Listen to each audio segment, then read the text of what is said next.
Yusuf science ಫ್ಯಾಕ್ಟರಿಗೆ ಸ್ವಾಗತ. KSET ಬಗ್ಗೆ ಸಂಬಂಧಿಸಿದಂತೆ ಜನರಲ್ ಪೇಪರ್ ನಲ್ಲಿ ಪಾರ್ಟ್ 1 ಅಂಡ್ ಪಾರ್ಟ್ 2 ಬಗ್ಗೆ ನೋಡ್ಕೊಂಡಿದ್ವಿ.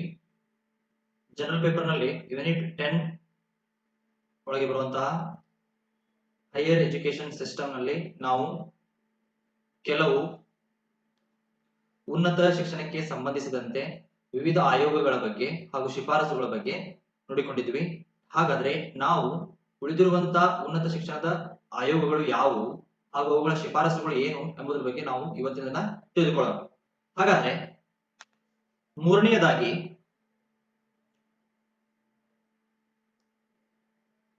ರಾಧಾಕೃಷ್ಣನ್ ಆಯೋಗ.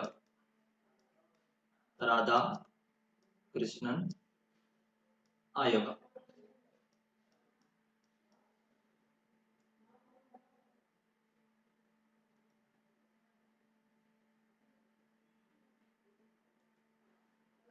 ಈ ರಾಧಾಕೃಷ್ಣನ್ ಆಯೋಗ ಎಷ್ಟರಲ್ಲಿ ರಚನೆ ಆಯಿತು ಅಂದ್ರೆ 1948ರಲ್ಲಿ ಈ ರಾಧಾಕೃಷ್ಣನ್ ಆಯೋಗ ಸ್ಥಾಪಿಸಲಾಯಿತು.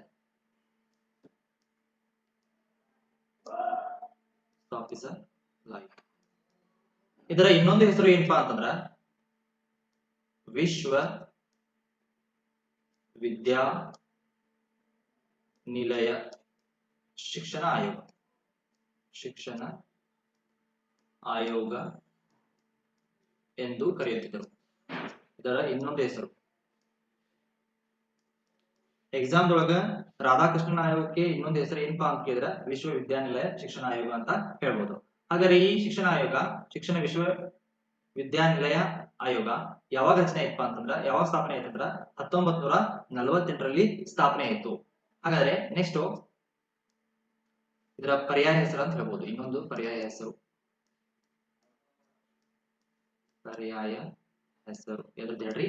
ರಾಧಾಕೃಷ್ಣನ್ ಆಯೋಗದ ಇನ್ನೊಂದು ಪರ್ಯಾಯ ಹೆಸರು. ಇದು 1948ರಲ್ಲಿ ಸ್ಥಾಪನೆ ಆಯಿತು. ಈ ಶಿಕ್ಷಣ ಆಯೋಗ ರಚನೆ ಆಗಲು ಕಾರಣ ಏನಪ್ಪಾ ಅಂದ್ರೆ ಸ್ಥಾಪನೆ ಮಾಡ್ಲಿಕ್ಕೆ ಉನ್ನತ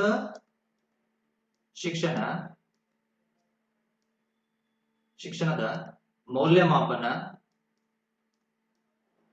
ಹಾಗೂ ಸುಧಾರಿಸಲು ಶಿಕ್ಷಣವನ್ನ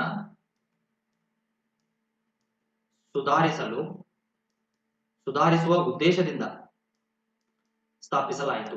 ಇದು ಕಾರಣ. ಇದು ರಾಧಾಕೃಷ್ಣನ್ ಆಯೋಗ ಸ್ಥಾಪನೆ ಮಾಡಲಿಕ್ಕೆ ಕಾರಣ. ಹಾಗಾದ್ರೆ ಅದರ ಆದೇಶ ಏನು? ಈ ಶಿಕ್ಷಣ ಆಯೋಗದ ಆದೇಶ, ಇವರ ಪ್ರಕಾರ ಆದೇಶ ಏನಪ್ಪಾ ಅಂದ್ರ ಅಸ್ತಿತ್ವದಲ್ಲಿರುವ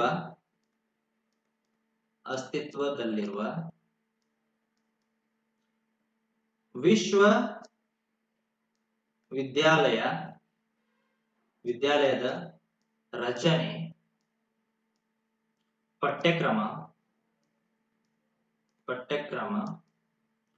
ಬೋಧನಾ ವಿಧಾನ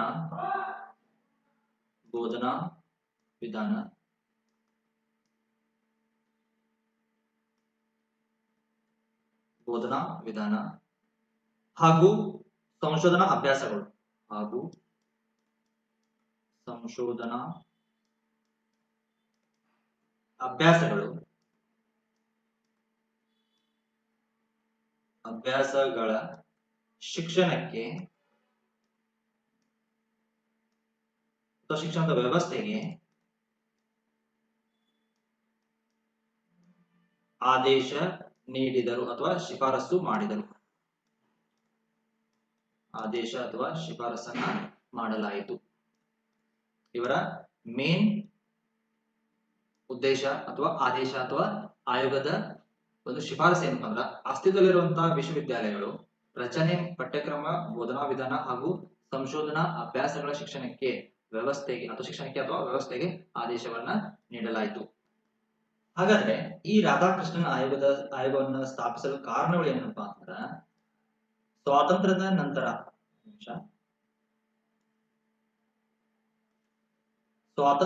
ನಂತರ ಅಂದ್ರೆ ಈ ಸ್ವಾತಂತ್ರ್ಯ ಆದ ನಂತರ ಶೈಕ್ಷಣಿಕವಾಗಿ ಪ್ರಗತಿಯನ್ನ ಸಾಧಿಸಲಿಕ್ಕೆ ಅಥವಾ ಶೈಕ್ಷಣಿಕವಾಗಿ ಸುಧಾರಣೆ ತರಲಿಕ್ಕೆ ಈ ಆಯೋಗವನ್ನ ಸ್ಥಾಪನೆ ಮಾಡಲಾಯಿತು. ಅಂದ್ರ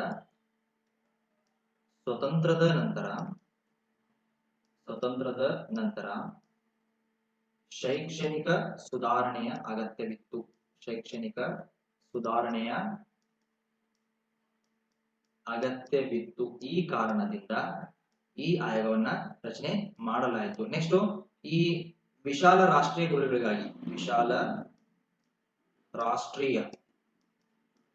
ಗುರಿಗಳಿಗಾಗಿ ಗುರಿಗಳೊಂದಿಗೆ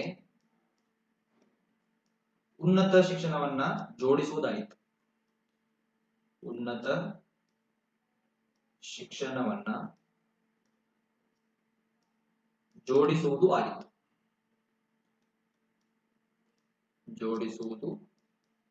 ಜೋಡಿಸುವ ಉದ್ದೇಶ ಆಗಿತ್ತು. ನೆಕ್ಸ್ಟ್, ಉನ್ನತ ಶಿಕ್ಷಣದಲ್ಲಿ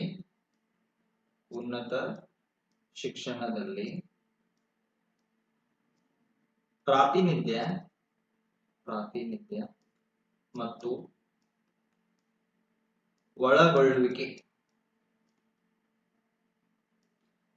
ಒಳಗೊಳ್ಳುವಿಕೆಗೆ ಆದ್ಯತೆ ನೀಡುವ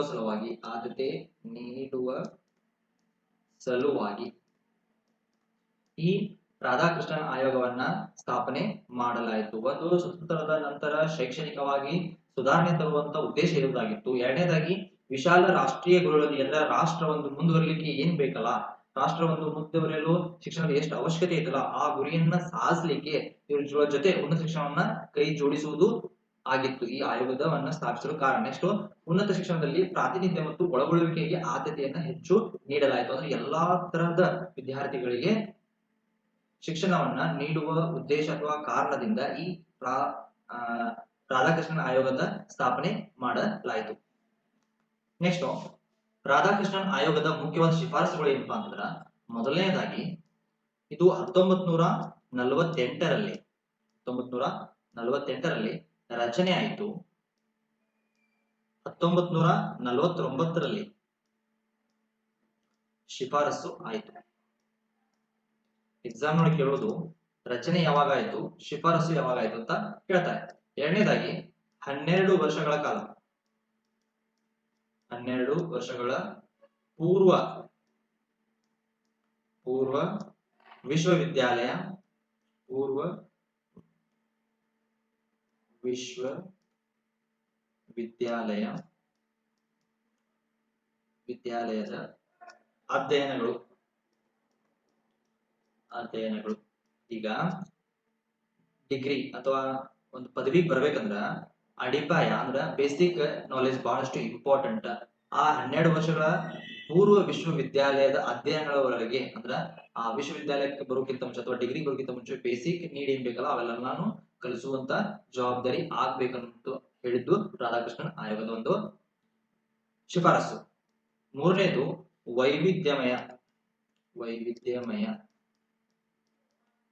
ವೈವಿಧ್ಯಮಯ ಉನ್ನತ ಶಿಕ್ಷಣಕ್ಕೆ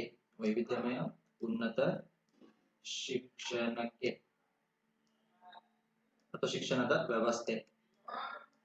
ವ್ಯವಸ್ಥೆಗೆ ಶಿಫಾರಸನ್ನ ಮಾಡಿದ್ರು. ವೈವಿಧ್ಯಮಯ ಅಂದ್ರೆ ಯಾವ ತರ? ಕಾನೂನು, ವೈದ್ಯಕೀಯ ಕ್ಷೇತ್ರ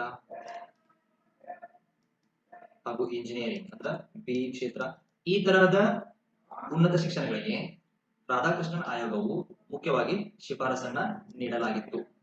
ನೆಕ್ಸ್ಟ್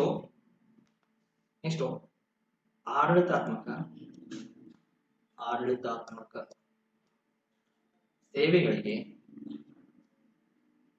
ಸೇವೆಗಳಿಗೆ ಕಡ್ಡಾಯವಲ್ಲದ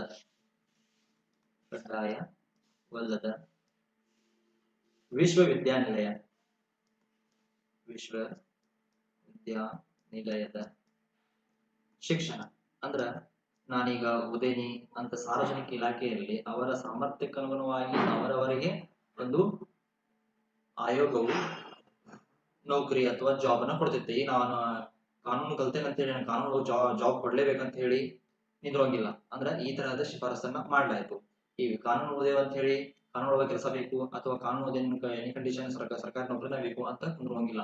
ಆಡಳಿತಾತ್ಮಕ ಸೇವೆ ಕಡ್ಡಾಯವಲ್ಲದ ಆಡಳಿತಾತ್ಮಕವಾಗಿ ಏನ್ ಬೇಕಲ್ಲ ಇದು ಹಿತ ಶಿಕ್ಷಣ ಬೇಕಂತ ಅನ್ನುವಂಥದ್ದು ಏನ ಇದ್ದಿಲ್ಲ. ಅದು ಯಾರ ಸರಿಯಾಗಿ ಓದಿರ್ತಾರ, ಯಾರು ಸರಿಯಾಗಿ ಅದನ್ನ ತಿಳ್ಕೊಂಡಿರ್ತಾರ, ಯಾರು ಸರಿಯಾಗಿ ಅದ್ರ ಬಗ್ಗೆ ಮಾಹಿತಿ ಸರಿಯಾಗಿರ್ತೈತಿ ಅದ್ರ ಬಗ್ಗೆ ಮತ್ತ ಜತ್ ಯಾರಿಗೆ ಐಡಿಯಾ ಇರ್ತಲ್ಲ ಅವರಿಗೆ ಸಾರ್ವಜನಿಕವಾಗಿ ಕೆಲಸ ಮಾಡ್ಲಿಕ್ಕೆ ಅವರಿಗೆ ಕೊಡ್ತಾ ಇದ್ರು. ನೆಕ್ಸ್ಟ್ ಶಿಕ್ಷಕರಿಗೆ ನಿವೃತ್ತಿ ವಯಸ್ಸು ಎಷ್ಟಿತ್ತಪ್ಪ ಅಂತಂದ್ರ 60 ಇತ್ತು. ಹಂಗಾರ ಅಧ್ಯಾಪಕರಿಗೆ ಅಥವಾ ಪ್ರಾಧ್ಯಾಪಕರಿಗೆ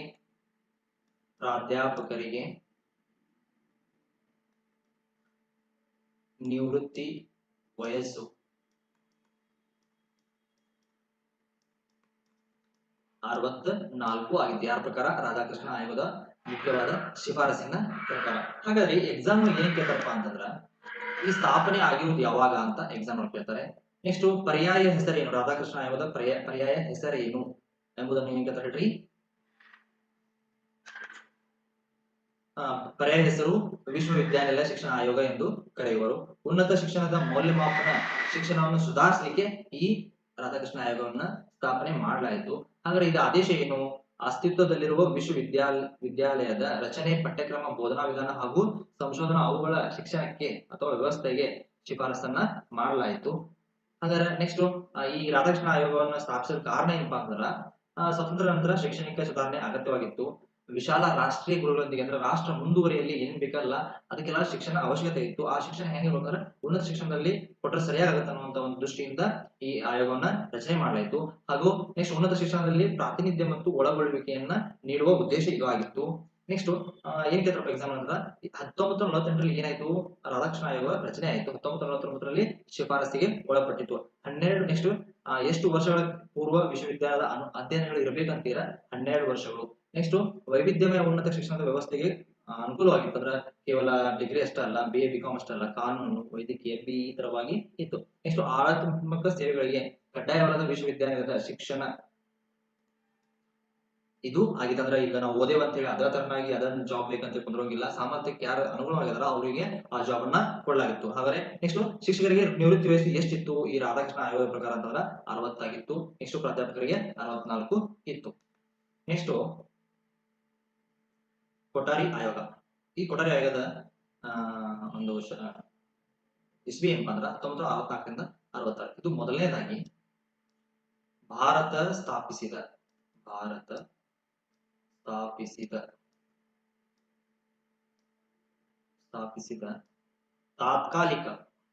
ತಾತ್ಕಾಲಿಕ ವರದಿ ಈ ಕೊಠಾರಿ ಆಯೋಗ ಆಗಿತ್ತು. ಎರಡನೇದಾಗಿ ಭಾರತದಲ್ಲಿ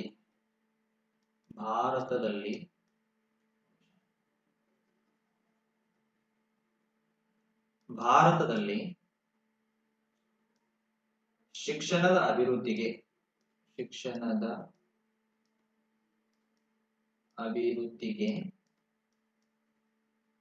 ನೀತಿಗಳು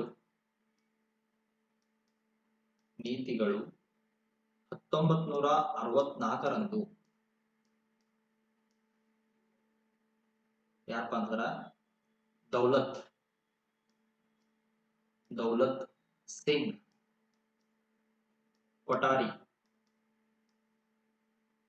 ಅಧ್ಯಕ್ಷತೆಯಲ್ಲಿ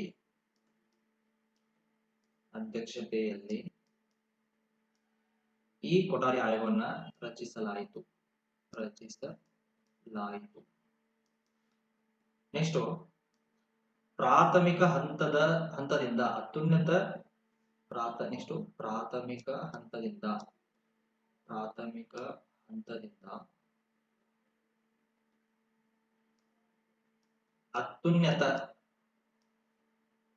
ಶಿಕ್ಷಣದ ಅಭಿವೃದ್ಧಿಗೆ NEP ಮಾದರಿಯಲ್ಲಿ ಸಲಹೆ ನೀಡುವುದು.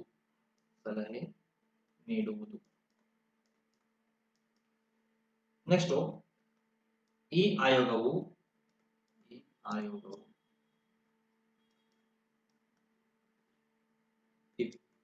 29 ಜೂನ್ 1966ರಲ್ಲಿ ಆರರಂದು ವರದಿ ಸಲ್ಲಿಸಿತು. ಹಾಗಾದ್ರೆ ಎಕ್ಸಾಮ್ ಕೇಳುವಂತದ್ದು ಏನಪ್ಪಾ ಅಂದ್ರ ಇದು ಭಾರತ ಸ್ಥಾಪಿಸಿದ ತಾತ್ಕಾಲಿಕ ವರದಿ ಯಾವ್ದಾಗಿತ್ತಪ್ಪ ಅಂದ್ರ ಕೊಠಾರಿ ಆಯೋಗ ಆಗಿತ್ತು. ಭಾರತದಲ್ಲಿ ಶಿಕ್ಷಣದ ಅಭಿವೃದ್ಧಿಗೆ ನೀತಿಗಳು ಅಂದ್ ಎಷ್ಟರಲ್ಲಿ 1964ರಲ್ಲಿ ಯಾರು ಮಾಡ್ರಿ ದೌಲತ್ ಸಿಂಗ್ ಕೊಠಾರಿ ಅನ್ನುವ ಅಧ್ಯಕ್ಷತೆಯಲ್ಲಿ ಈ ಕೊಠಾರಿ ಆಯೋಗವನ್ನ ರಚನೆ ಮಾಡಲಾಯಿತು. ನೆಕ್ಸ್ಟ್ ಪ್ರಾಥಮಿಕ ಹಂತದಿಂದ ಅತ್ಯುನ್ನತ ಶಿಕ್ಷಣದ ಅಭಿವೃದ್ಧಿಗೆ ಯಾವ ಮಾದರಿಯಲ್ಲಿ NEP ಮಾದರಿಯಲ್ಲಿ ಸಲಹೆಯನ್ನ ನೀಡಲಾಯಿತು. ಹಾಗಾದ್ರೆ ಎಷ್ಟರಲ್ಲಿ ವರದಿ ಸಲ್ಲಿಸಾಯಿತು 29 ಜೂನ್ 1966ರಲ್ಲಿ ವರದಿಯನ್ನ ಸಲ್ಲಿಸಲಾಯಿತು. ಎಕ್ಸಾಮ್ ಕೇಳುವಂತದ್ದು ಮೇನ್ ಅಂದ್ರೆ 29 ಜೂನ್ 1966ರಲ್ಲಿ ವರದಿಯನ್ನು ಸಲ್ಲಿಸಲಾಯಿತು. ಪ್ರಾಥಮಿಕ ಹಂತದಿಂದ ಅತ್ಯುನ್ನತ ಶಿಕ್ಷಣದ ವರದಿಗೆ ಯಾವ ಮಾದರಿಯಲ್ಲಿ NEP ಮಾದರಿಯಲ್ಲಿ ಸಲಹೆಯನ್ನ ನೀಡಲಾಯಿತು. ನೆಕ್ಸ್ಟ್ ಯಾರು ರಚನೆ ಮಾಡಿದ್ರು, ಯಾರ ಅಧ್ಯಕ್ಷತೆಯಲ್ಲಿ ರಚನೆ ಮಾಡಿದ್ರ ದೌಲತ್ ಸಿಂಗ್ ಕೊಠಾರಿ ಎನ್ನುವ ಅಧ್ಯಕ್ಷತೆಯಲ್ಲಿ ರಚನೆಯನ್ನ ಮಾಡಲಾಯಿತು. ನೆಕ್ಸ್ಟ್ ಕೊಠಾರಿ ಆಯೋಗದ ಶಿಫಾರಸುಗಳು 23. ಅವುಗಳಲ್ಲಿ ಮೊದಲನೇದಾಗಿ ಯಾವಪ್ಪ ಅಂತಂದ್ರ ಒಂದನೇದು ದೋಷವನ್ನ ಪತ್ತೆ ಹಚ್ಚುವುದು. ಯಾವುದರ ದೋಷವನ್ನ ಪತ್ತೆ ಹಚ್ಚುವುದು? ಭಾರತೀಯ ಶಿಕ್ಷಣ ಆಯೋಗದ ಪ್ರಕಾರ ಅಸ್ತಿತ್ವದಲ್ಲಿರುವ ಶಿಕ್ಷಣದ ವ್ಯವಸ್ಥೆಯಲ್ಲಿನ ದೋಷವನ್ನ ಪತ್ತೆ ಹಚ್ಚುವುದು ಮೊದಲನೆಯದು. ಎರಡನೇದಾಗಿ ಶಿಕ್ಷಣದ ಗುರಿಗಳ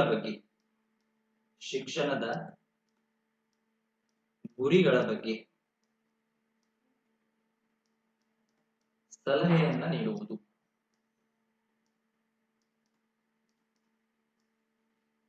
ಮೂರನೇದಾಗಿ ಶೈಕ್ಷಣಿಕ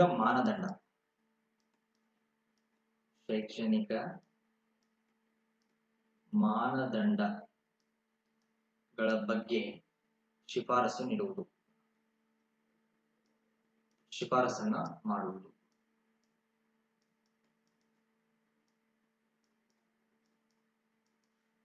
ನಾಲ್ಕನೇದಾಗಿ ಪಠ್ಯಕ್ರಮದಲ್ಲಿ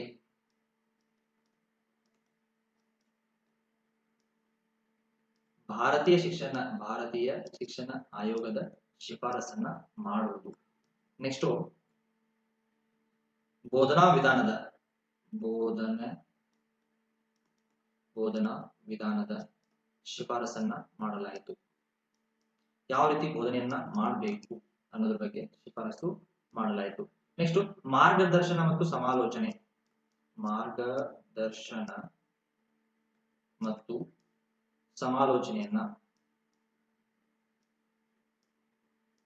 ಸಮಾಲೋಚನೆಯ ಬಗ್ಗೆ ಶಿಫಾರಸನ್ನ ಮಾಡಲಾಯಿತು. ಮೇಲ್ವಿಚಾರಣೆ ಮತ್ತು ತಪಾಸಣೆಯ ಸಮಸ್ಯೆಯನ್ನ ಬಗೆಹರಿಸಲಾಯಿತು. ಮೇಲ್ವಿಚಾರಣೆ ಮತ್ತು ತಪಾಸಣೆಯ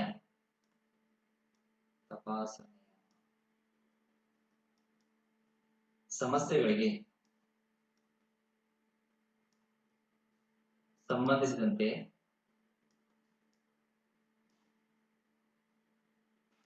ಶಿಫಾರಸನ್ನ ಮಾಡಲಾಯಿತು.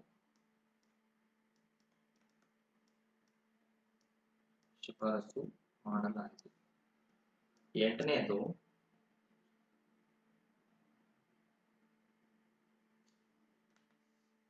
ಆಡಳಿತ ಸಮಸ್ಯೆಯ ಕುರಿತು ಶಿಫಾರಸು ಮಾಡಲಾಯಿತು. ನೆಕ್ಸ್ಟ್ ವಿದ್ಯಾರ್ಥಿಗಳ ದೈಹಿಕ ಕಲ್ಯಾಣದ ಬಗ್ಗೆ ಶಿಫಾರಸು ಮಾಡಲಾಯಿತು. ನೆಕ್ಸ್ಟ್ 9ನೇದು ವಿದ್ಯಾರ್ಥಿಗಳ ದೈಹಿಕ ಕಲ್ಯಾಣದ ಬಗ್ಗೆ ಶಿಫಾರಸನ್ನು ಮಾಡಲಾಯಿತು. ನೆಕ್ಸ್ಟ್ 10ನೇದು ಮೌಲ್ಯಮಾಪನದಲ್ಲಿ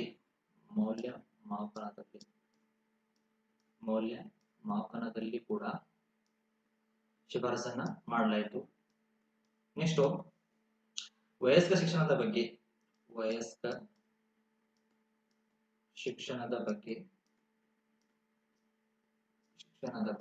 ಶಿಫಾರಸನ್ನ ಮಾಡಲಾಯಿತು. ನೆಕ್ಸ್ಟ್ ತ್ರಿಭಾಷಾ ಸೂತ್ರವನ್ನ ತರಲಾಯಿತು. ತ್ರಿಭಾಷಾ ಸೂತ್ರಕ್ಕೆ ಶಿಫಾರಸನ್ನ ಮಾಡಲಾಯಿತು. ನೆಕ್ಸ್ಟ್, ನೈತಿಕ ಮತ್ತು ಧರ್ಮ ಶಿಕ್ಷಣದ ಮೇಲೆ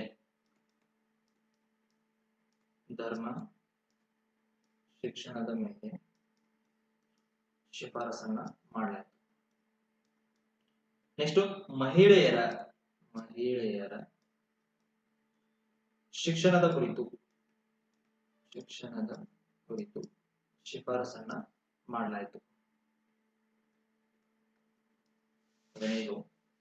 ವೃತ್ತಿಪರ ಶಿಕ್ಷಣಕ್ಕೆ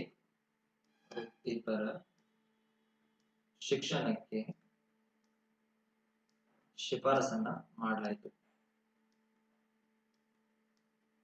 ನೆಕ್ಸ್ಟ್, ಕೆಲಸದ ಅನುಭವದ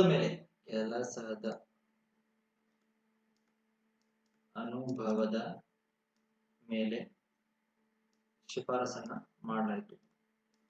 ನೆಕ್ಸ್ಟ್, ದೂರ ಶಿಕ್ಷಣದ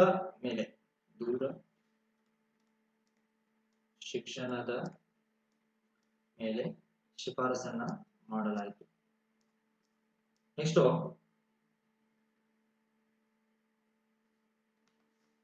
ವಿಶ್ವವಿದ್ಯಾನಿಲಯ ಗುರಿ ಹಾಗೂ ಉದ್ದೇಶಗಳ ಕಾರ್ಯದ ಮೇಲೆ ಶಿಫಾರಸು ಮಾಡಲಾಯಿತು.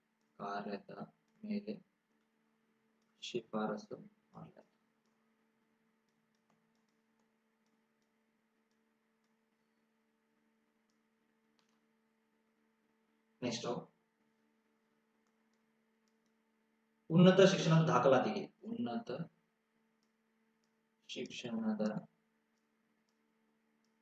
ದಾಖಲಾತಿಗೆ ಶಿಫಾರಸನ್ನ ಮಾಡಲಾಯಿತು. ನೆಕ್ಸ್ಟ್, ವಿಶ್ವವಿದ್ಯಾನಿಲಯದ